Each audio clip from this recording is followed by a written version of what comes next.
Here talking with Kavitha Marudadu. Kavitha, if you could start off just by kind of introducing yourself, telling us a little bit about your position and the firm you're with and the type of work that you do both at your firm and your firm in general. Yeah, sure. I'm Kavitha Marudadu. I'm an associate principal at DMAC Architecture.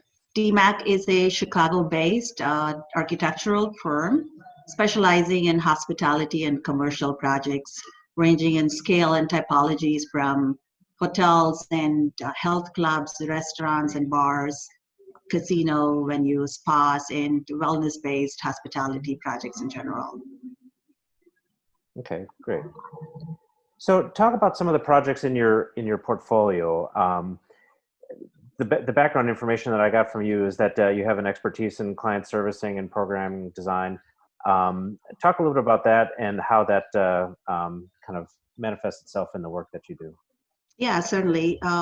Every project we do here in the office is very unique and different in its own sense. So all of those come with challenges and opportunities. I would have to say that I'm always excited about the projects we produce here in the office. And a big part of that is because of our clients. And we're very fortunate to have an amazing set of clients who are very supportive of our design process. And we look to them as our collaborators. And also one of the reasons why we have repeat clients, most of our clients are repeat clients for whom we have done other work. And I think it goes on to say that the quality of design and the rigor in execution becomes a part of the big reason why they keep coming back to us. That said, another important point to note is that DMAC is truly a multidisciplinary firm, as in we do provide a wide range of service, starting from concept ideation to architectural design, interior design, custom furniture design, custom light fixture design, to custom fabrication, signage design, and wayfinding. So there's a whole gamut of things that we provide, and some projects only take some aspects of it. We're only doing architecture in some cases. There are projects where we are only doing interior design. And then there are projects where we do everything. And I think that's a unique opportunity. And one such project I would like to highlight is the Midtown Athletic Club and Hotel in Chicago. It was recently completed. It is about 500,000 square foot massive project that we were tasked to transform an existing tennis club into one of the largest lifestyle sports resort in the country. And it was a very successful project for the reason that we were involved from the concept ideation phase. We did the architecture and the interior design and all of the custom furniture to signage components. And what's amazing about that is, as an architect, to have the core design idea get carried through all aspects of the building design turned out to be a hugely successful project. To the degree that it was an award-winning project, and during the design process, we faced a lot of challenges, but we also took those challenges as opportunities and turned it into to really creative design solutions that became part of the success of the project. So yeah, talk about those challenges and how you turn those into opportunities. I mean, either specific to this project or even just in general, the challenges that you tend to face in the projects that you take on, and how you turn them into opportunities and what that looks like. Yeah, sure. This is true for most of our projects. All clients are budget conscious, and we don't look at that as a challenge. It's for us an opportunity. For instance, the Midtown Club and Hotel was a really large project, and we had to be conscious of what materials we specify in the project too. And one of the things that came up as part of the design concept and also the process of working through with clients was, can we use material can we upcycle materials that would otherwise go to landfill? What can we do with it? The project is the construction type is partly concrete, cast in place concrete construction, and partly steel. And we were out on site, the concrete formwork was getting placed, concrete is being poured, and we see all those formwork that were used to board form the concretes were eventually going to get thrown out. And we found beauty in that. We thought that we could upcycle those materials and about 50% of the interior space of the fitness club itself is now clad in board-formed concrete forms that would have otherwise gone into landfill. So taking constraints and using that as opportunities and turning it into something really beautiful that tells a story. It has a connection to the process of building design itself, and having guests understand it visually has been an immensely successful part of the process.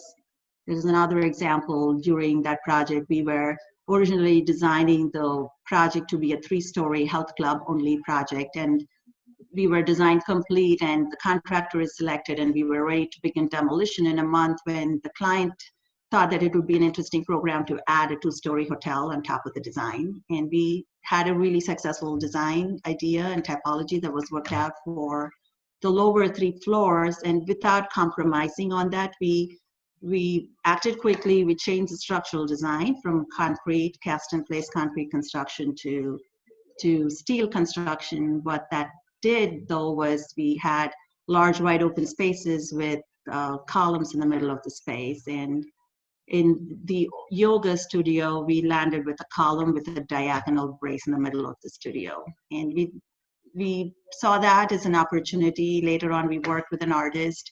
We came up with the idea of cladding that with strips of wood and turning it into an artistic component element in the space. And it's one of my favorite spaces in the club because it turned into something unexpected that told a story, and there is a backstory to it.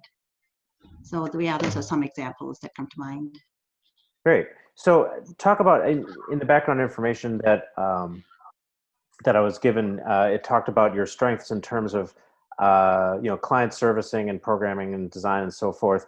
Talk a little bit about your overall approach, I guess, and how do you bring those strengths? What's your philosophy, I guess, in bringing those kinds of strengths to the projects and to the work that you're doing for your clients?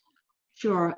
The work that we do here in DMAC is very process oriented, and I strongly believe that the success of the design is rooted in how specific it is to the site and program and the client's needs. And we all also consider ourselves storytellers, and we want to make our design be the medium to tell the story of design and how it evolved. And the idea of human dimension, we're eventually designing for user experience. And it's important to have a creative way to express the design, but it is also equally important to execute it right. And things generally tend to get lost in between the design process to how it gets built on site. And we consider, I'm strongly technical in the aspects of getting the design idea communicated all the way to the end product. I think that's really important to me. So, we take the measures I'm involved in the project from the beginning to during construction. I'm on site making sure that it gets built the way it was intended to be. That's very important to me. And when everything comes together, it's an amazing experience when things fall in place, all corners meet, it has the same design intent that it was designed for. I think it's truly a joy to see that come to fruition. Great. So back up a little bit and talk about, how did you get into architecture in the first place? What was your influence, either who or what was your influence that made you decide to pursue that career? Yes, I grew up in Chennai. It's a dense urban city in southern India. Southern India is a beautiful part of the country. It's very rich in culture and heritage and architecture. But I grew up in a city. It's a city of 4.5 million people. The idea of conscious design was not accessible to everyone. So growing up in a context like this, I was always intrigued by the role of design and how it can impact human life. So that interest took me to architecture, and I went to architecture school in Chennai. I graduated there, and pursuit of master's program brought me to Chicago. It was far away from home and family, but fell in love with the city and call it my second home. So I've been here since.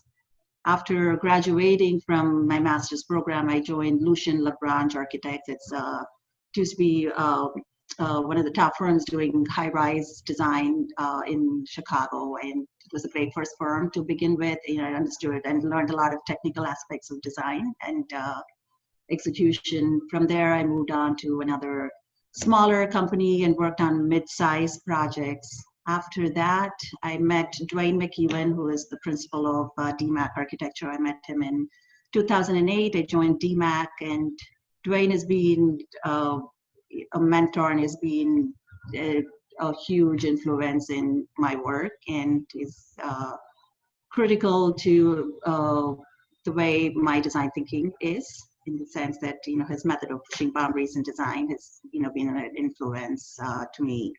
And his support and trust over the years has given me the confidence to grow within the firm and, you know, grow my career to where I am now. So talk a little bit about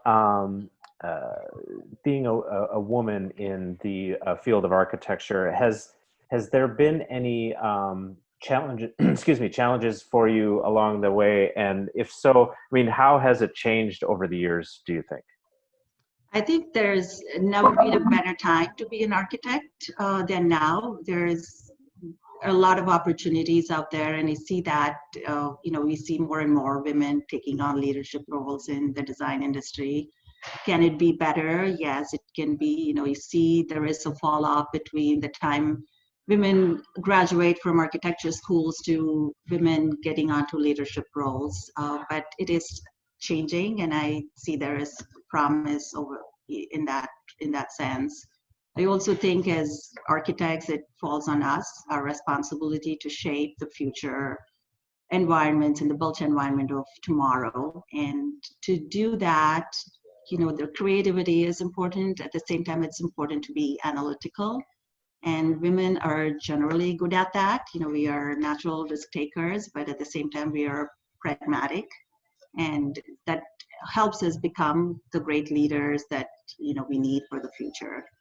In terms of any challenges, I think the biggest challenge to women getting on to the next step is taking care of the registration exams. I think passion is you know, it's an important part of it, like being passionate about the work that one does, you know, plays a big role in taking the next step forward and getting the hurdles out of the way. Registration exams, architecture is a deadline driven profession, and we're always busy doing work and making time to get licensed. You know, it's a big hurdle. Once you overcome that, I think the opportunities are immense.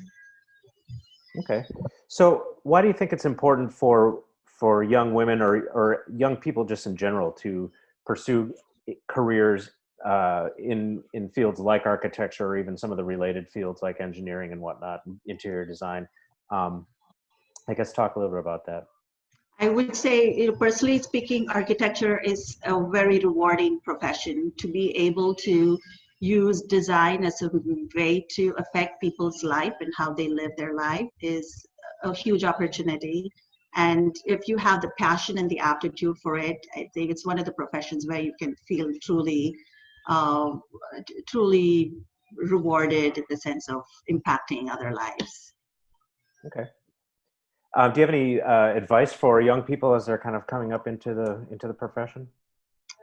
I would say get those registration exams done, and the opportunities would amaze you. I think a profession like architecture would offer you the outlet to express your creativity like no other profession can. So I would encourage anybody who is showing any aptitude for design to pursue that as a career. Okay. So those are all the questions that I have along those lines, but I do want to switch gears here a little bit. At the beginning of our conversation, you mentioned that your firm specializes in spaces like hospitality, restaurants, things of that nature. And as you and I are talking right now, it's the end of April in 2020. We're in the middle of the COVID crisis, I guess, and you know, a lot of businesses are shut down, and there's perhaps some uncertainty about what spaces will look like in the coming years after you know, the restrictions are lifted and so forth. And restaurants and hospitality being places where people gather in fairly large numbers, I would imagine that there's some some uncertainty about that. So, I mean, do you have any thoughts about, the future of those spaces and what they might look like? Yes, absolutely. We are just talking about this internally to, to rethink the idea of hospitality design and how post-COVID pandemic is going to impact that. We're working with some clients on reopening and the task force, so getting restaurants open and how that would impact. I think there is a short-term shift in how design is going to affect this, and then there's a long-term shift. The short-term being how far away can you be with somebody else. We are looking at options and we are providing solutions to our clients right now as we speak of trying to make that not more thought through, not instead of just acting on something just to get through the opening.